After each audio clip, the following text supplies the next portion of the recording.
Bit of a blizzard today. Actually, a mega blizzard. I'm back in the home turf near Whistler, British Columbia. Staying at my friend's place for a couple days, and I'm just out trudging around checking trail cameras. Got a bunch of real beautiful, big, healthy bucks on these cameras. It's pretty cool to watch. And I'm gonna go. I just do this one hill where I had about a dozen trail cameras around this hill. And then there's a handful of real big deer here that I want to grow, and I want them to get big and mature and older. So I'm going to leave here. I'm going to go to another spot where I have another mountain with a bunch of cameras on it. It's starting to get a little wet, but whatever. It's too much fun. I thought this was a great little setting here back in my coastal timber to do some more shares today on the old cell phones. So it looks like I'm staying a couple days. I can't help myself. I love running around these mountains this time of year. I have to do it. Sarah gets it. She understands. I'll be home shortly. But anyways, listen to this. What do we got? Haven't read it. I haven't read any of them. My name's Bob. I used to live on my dad's ranch above the town of Covelo, California in the mid-1990s. We ran hounds in the fall and winter and grew pot in the summer. We're way off the beaten path down an old logging road and had a nice off-the-grid setup. You see me here? Let me adjust that camera a bit.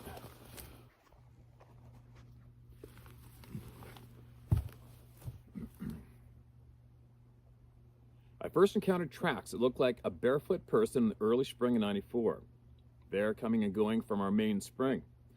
They weren't huge, but bigger than a normal person and real wide. I showed my dad and one of our partners.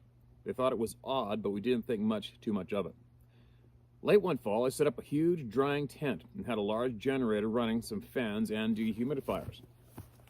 I had several people helping me trim and needed to run up to the ranch house for scissors and rubbing alcohol. I always carried an old 12-gauge pump around. I hopped my four-wheeler and started up the road.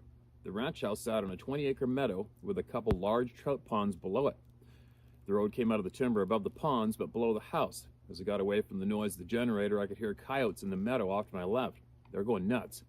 It sounded like 20 coyotes, all barking at once. As I made my way to the house, I noticed that all 20-plus hounds were in their boxes. They all knew better than to run coyotes, but I'd never seen or heard one in the yard without them telling us about it. I asked Ma, "What's with the coyotes?" She said, "I have no idea. What's with the hounds?" I shone my light across the hillside to the city of boxes and replied, "I have no idea. I got the supplies I'd come for and hopped back on the wheeler."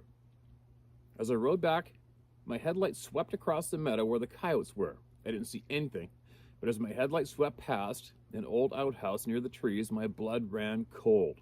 It was the head and shoulders taller than the outhouse and tried to hide behind it as I sped by. It stunk. It scared me so bad that I dropped the bag I had in my hand. I watched to make sure it wasn't going to jump on me. It peeked up from behind the outhouse as I went by. I was so freaked out that I forgot about the shotgun under my butt. Now I was stressed out because I live here. I didn't tell anyone about it for a few days. I did go get a Polaroid of the track, and it was huge. The outhouse was 4 feet wide, 4 feet deep, and 8 feet tall, making this Bigfoot 10-plus feet tall. We lived there for years after this, and although my family gave me the laugh when I started carrying a .44 mag everywhere I went, it wasn't too long before my dad was a believer. I came home from town one late afternoon, and he had been watching a group of hogs through the spotting scope way high on a ridge above the house. I'll never forget the look on his face when he apologized for laughing at me. He told me that the thing had killed a large pig right in front of him and slung it over his shoulder. It turned and looked right at him from a mile away and then jumped a 12-foot wide ditch and disappeared into the timber. Our encounters were always in early spring and late fall. They live in the high country during the summer and down in the Eel River during the winter. I have a lot more stories, but I don't want to make this too long. God bless you for what you were doing, Jim Emerson. Jim, send me more, man, all right? Send it all. It's never too long. If you got information that's going to help somebody, send it. Keep sending it, okay? And that'd be interesting to know if you could ask your dad if he's still living with us. Ask him how it killed the hog. I'd be curious to know how he killed it. Heard of them blast them with rocks. But I remember a crazy encounter I heard or read years ago, but it really stuck in my brain, of this hunter in a tree stand, and he noticed a female Sasquatch and he saw some hogs. He's watched some wild hogs in the timber, and there's a female. He said very stealthily going tree to tree to tree to tree, and he said that she squatted down and leapt out lightning fast and literally slapped whatever it was, like a 150-pound hog or something, slapped it, and it went sailing and blasted into the tree, and the impact of the tree killed it. The guy was absolutely shitting himself, freaked out watching this go down, and then she grabbed the hog and walked away. Could you imagine sitting in a tree stand watching that shit go down? Like, seriously, you guys, picture it. I don't hunt from tree stands myself. The deer that I grew up hunting here, these black-tailed deer, they're like commandos. They're all over the place. They're not on a set routine or trail. And they have a very, very large area that they go back and forth on, not like a whitetail. You know, I was recently hunting whitetails, and it's probably one of the best ways to hunt them is sitting in a tree stand, because those things are always in a smaller area and they're nonstop doing the exact same routes, and it's just a matter of time till they walk in front of you.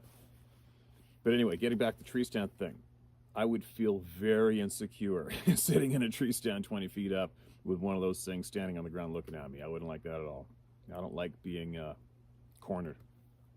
And that would be about as cornered as it gets, right? Some amazing stories. But yeah, if you could, ask your dad how it killed that hog. I'd be really curious to know how he pulled that off. You know, the quietness is all off my old phone, you guys. So all you people who recognize your stories, I apologize again for taking so long. But like I said earlier, there was so many. Been following you for a long time. Love the scenery as it looks like my area, but it's not. I'm a 34-year-old diesel mechanic. I live in the Willamette Valley in Oregon. I like to hunt. I'm often alone when I do. Call me a loner if need. Anyways, on to what keeps happening. First time was 3 years ago, October 1st, 2018. I was out exploring some woods near what is known as Valsetz, Oregon. There used to be a town there, but no longer is. The area is popular for hunters in the area, as there are black bear, cougars, black-tailed deer, and elk. I was with my brother this time out, who is a novice to hunting and eats tag soup a lot. We parked the pickup and hiked about a mile up old-growth logging road. I look to the west and I can see a semi-clearing, so we pushed through bushes to get in there. This clearing looked like a wild game toilet. There was shit of every shape and size. Bear tracks, elk tracks, cat tracks. Looks like a literal highway. For a few hundred feet, that is. I thought we had found a honey hole. Then I find 2 elk carcasses, 1 cougar carcass, and a coyote that was just dead. It looked like he was hitting the head with a hammer. I got ring in my ears, and then total silence. I looked back at my brother, and he was just standing there staring at me and said, "Did you hear that?" We decided to get the F out of there. The feeling made me nauseous and honestly uncomfortable, to say the least. To say it nice. A few weeks later, I was out there alone and went back. Same spot, 30-06 and a 9mm are my usuals on my person. And that exact same area, I experienced the same thing again. But this time I found a fir tree and sat down at the base to observe the area. The ringing came back and left again. Then I felt sick again, as if I needed to leave there. So I followed my gut, even though I don't want to, and I left. Even though I didn't want to, and I left. I've now been to the same location 6 times with 2 others besides myself, and have had this happen every time. Now, after finding your channel, I'm somewhat more educated on this and honestly afraid to go back. Anywho, that is all I feel like sharing at this time. I can provide the GPS coordinates to this location if anyone is interested. I've got many nice bucks in that range, and hunting is good. But this one spot, I won't be going back there. Best wishes to you and the family, Patrick S. Probably a good call, Patrick. From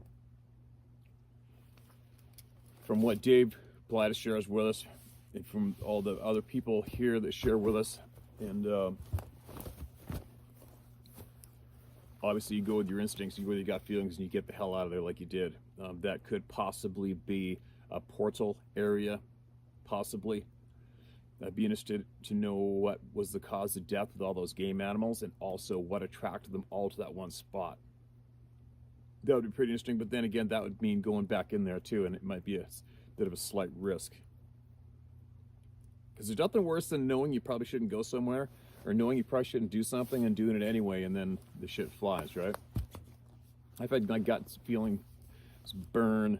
Sometimes I'm gonna go offshore and anchor up for halibut fishing and stuff. And sometimes I've had that feeling of just get anxiety, don't feel good in my gut about doing it, and I don't go offshore that day. Just go with it, right? You go with it all the time. You never ever go against your gut feelings. You got the feeling telling you not to go there, you're correct. Don't go there. Just don't go there. All right, it's this one. Hell on my roof. Hi, Steve. Found your channel about 2 weeks ago. The video watched was an encounter you had with a grizzly. I became fascinated with your show and found myself watching one after another. Then on the next one, you were talking about Sasquatch and reading an email about the person that had one on his roof of the house. I immediately broke out into a cold sweat as I grasped at the knot in my stomach and coming to terms with the fact that what I thought happened to me on that terrible, frightening night in '69 might have just gone out the window. I'm not too good at expressing my thoughts by way of keyboard, but I'll try my best to tell my story as clear as possible. My name is Ron. I was raised in a small township in northern Ontario. We lived in a cottage back on an old log road that overlooked a small lake. It was about 2 miles in off the highway. Loved it in there. Swim all day and wander through the bush hunting, walking the road in pitch black. I wasn't afraid of anything. A number of times I would be walking home in the dark and a lynx would follow me just inside the tree line. Or the time I was 13 and my snow machine quit and 2 wolves followed me home. That's not good.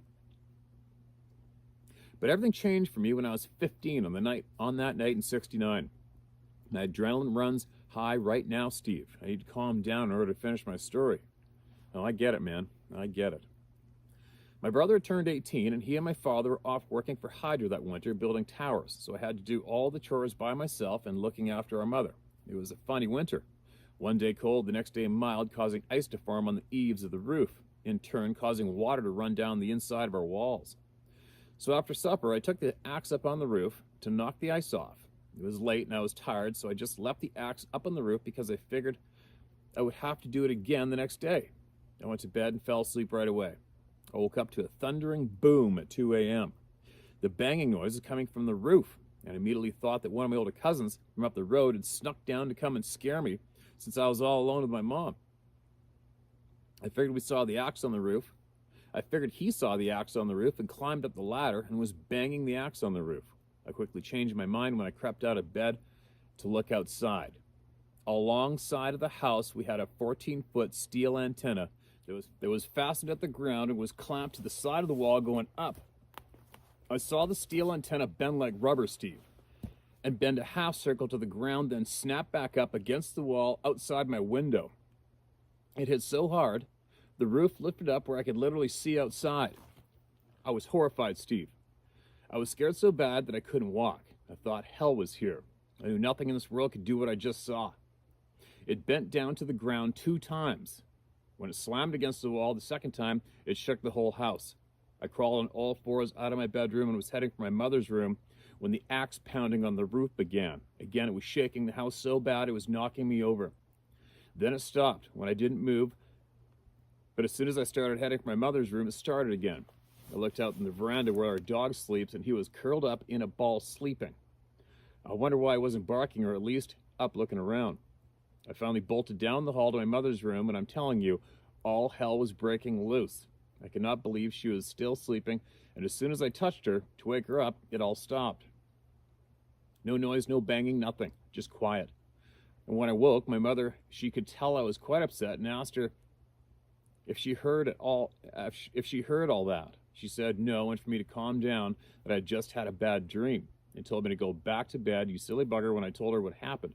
I was so confused. My father once told me, he said, there are 3 kinds of people: the one that watches things happen, the one who makes things happen, and the ones who wondered what the frig just happened. That felt like number 3. My mother fell back into sleep and felt safe for me in her room. So, still shaking and maybe even in shock, I crawled in behind her and wondered if maybe I was dreaming. But I wasn't, and I knew it. I lay there till light, then I got dressed and went out to see if there were any footprints in the snow or on the roof. There were none. And from that moment on, I always thought hell had come. But why?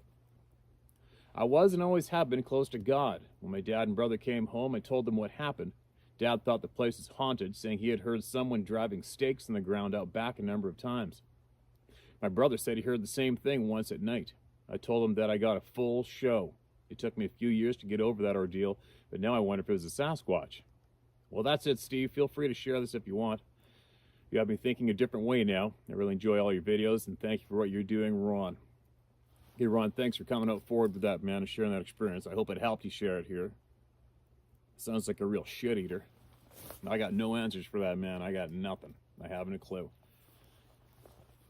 Obviously, lots of people have reported seeing things. I mean, we've had people report of seeing the bushes, grass, parting, hearing the thunder of footprints, but not seeing anything, but watching the bush getting all damaged and parting his way.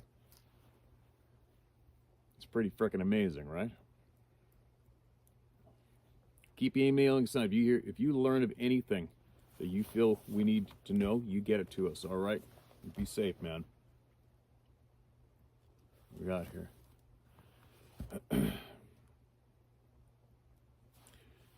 2 encounters, 1 on a military base. Hi, Steve. Please don't use my name. Thank for what you do. My dad introduced me to your videos. I hate to admit I was one of those that said, but anyone can make up a story and send it in to him. After he showed me one of your videos, everything clicked. I've never been an outdoors person, but I have a great appreciation for Mother Nature. I didn't know it at the time, but I believed I had an encounter. I didn't hear, see, or smell anything out of the ordinary, but I had an overwhelming feeling that came over me of pure terror, telling me to get out. And I also felt like I was being watched. It was so intense, I was shaking, and I wanted to vomit. In 2014, I was stationed on a Navy base in Washington. For my 21st birthday, my friend and I drove up to one of my most favorite spots in Washington. I thought that was a cooler way to celebrate my birthday than going to a nightclub and getting shit-faced. After others have mentioned that it's best to not give a specific location, I won't disclose it.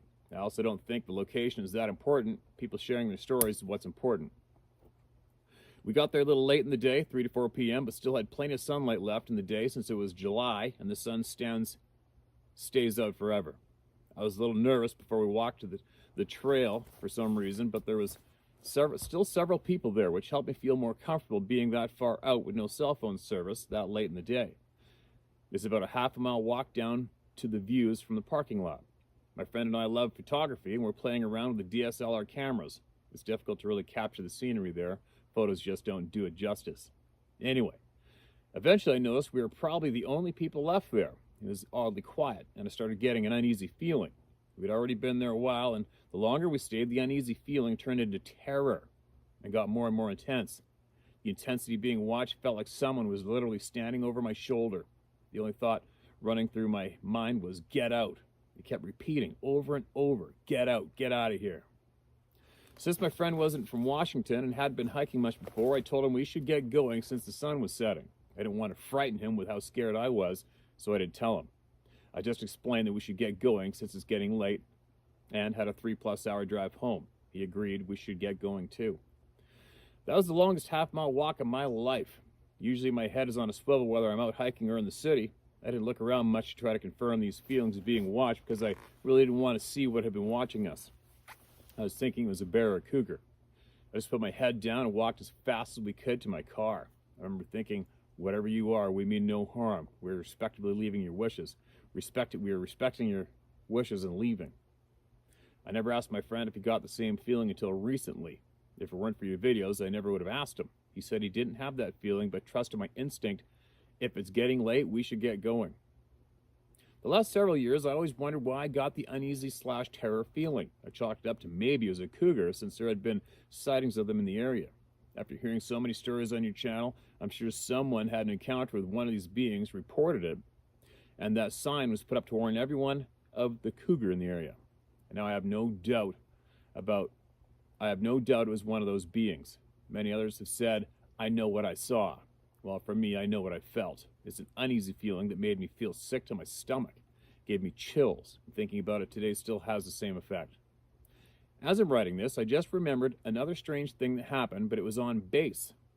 The run route we used for a fitness test was a strip of road that leads to a dead end. It's surrounded by a wooded area. People run and walk on this short road to prepare for their fitness tests all the time. One day I decided to go run to see what my time was since our fitness test was coming up soon. Surprisingly, I was the only one there. I figured since it was lunchtime that at least one other person would be out there. Before starting my run, I felt really nervous for some reason. I had run in this area almost every other day for 2 years. Why this nervous feeling now?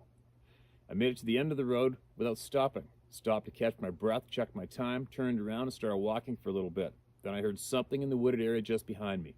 It sounded like a person was about to rush up on me. I heard the individual footsteps through the brush, the distinct swish, swish, very fast steps. I stopped and looked behind me, and when I didn't see anyone, I had the most terrifying feeling came over me. I never deployed, but the scariest thing I've done in the military was rappel down the 40-foot tower in basic training, and I'm terrified of heights. I'd rather have to climb up that rappel tower where the steps are very far apart. Look over the edge once at the top. Here's the absolute worst part. Lay backwards towards the ground and jump off that damn wall before rappelling down. I'd rather go through that over and over than experience the terror I felt this day when I ran by myself. It was eerily quiet, no birds chirping, weird. I started running again to get the hell out of there. When I ran, it would follow me. When I stopped, it stopped. Now I know better than to run in situations like this thanks to you. I looked back behind me again in the woods but couldn't see anything. No bear, no deer, no lost dog / cat, etc. If I'm being honest, I didn't really want to see anything either. Needless to say, that's the fastest I've ever run, and never ran by myself again. I remember telling my friends that were in my unit, and they all laughed it off. They said it was probably a bird, squirrel, deer, and, They said it was probably a bird, squirrel, deer, or lost dog. Squirrels and deer don't chase people. Squirrels and deer can't make the same footstep sounds like a human. It could have been a dog, but why would the dog have stayed in the woods? Dogs don't do that, and their footstep sounds much different than humans. Knowing what I know now, I know what it was. Some people may be thinking, if you're on a military base, how could it get past the fences? If these beings can teleport, I believe they can, that's how. Thank you for telling me stories. It's helped me understand what I experienced several years ago. I've tried emailing this numerous times, but the email stays stuck in my drafts, which is so odd to me. Also, I really like the music you use for the intro and outro. My 1-year-old likes it too and will dance to it.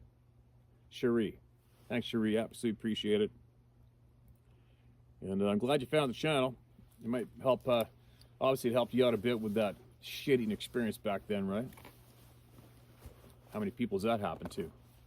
As far as these things getting in the military bases, I should probably maybe I should number the videos, maybe I shouldn't, whatever.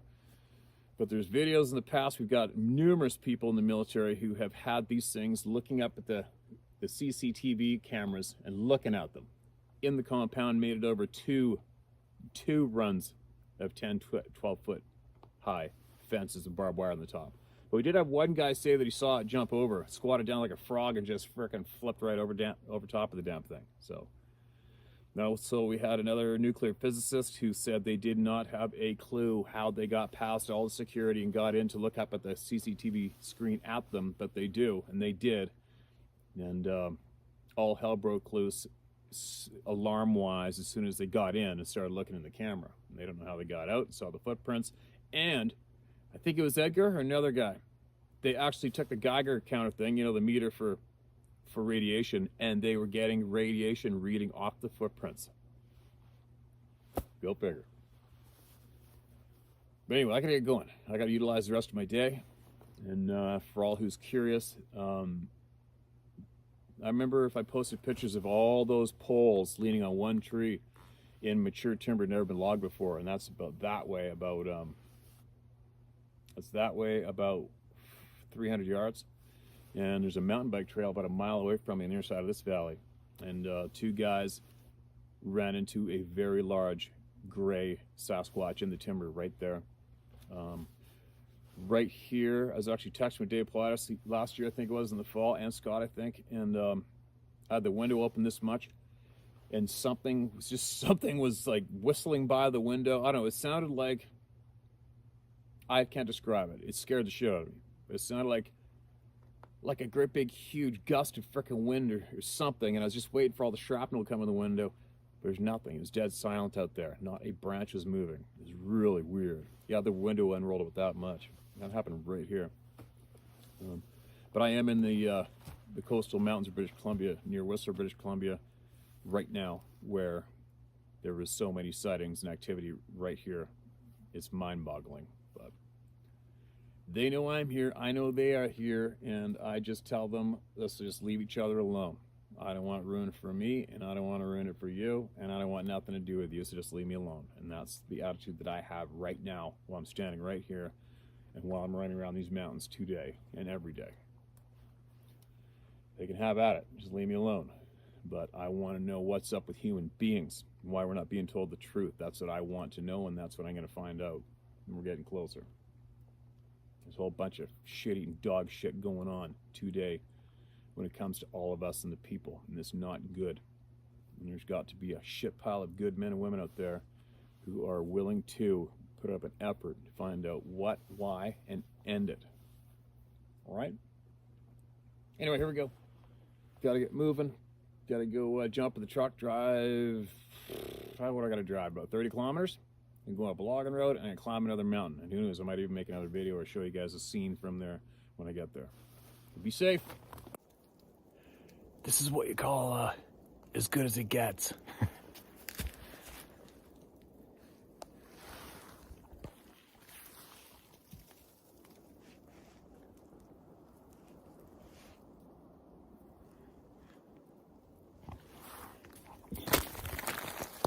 We'll see what comes in the next couple hours.